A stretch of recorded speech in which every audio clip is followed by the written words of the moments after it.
कुवनवा पर गई समाचार पे नजरिया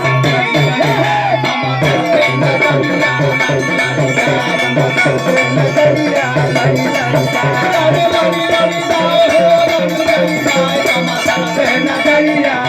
हथवा में कलमिया घड़ी घड़ी जाए हथवा में कलमिया घड़ी घड़ी जाए हथवा में कलमिया घड़ी घड़ी जाए हथवा में कलमिया घड़ी घड़ी जाए अरे दरदा के मारे से दरिया पर गई अरे दरदा के मारे से दरिया पर गई अरे दरदा के मारे से दरिया पर गई से दरिया पर गई से दरिया पर गई से दरिया पर गई से दरिया पर गई से दरिया पर गई से दरिया पर गई अरे दरदा के मारे से दरिया पर गई दरदा के मारे से दरिया पर गई अरे दरदा के मारे से दरिया पर गई सैया पे नजरिया बड़ी बड़ी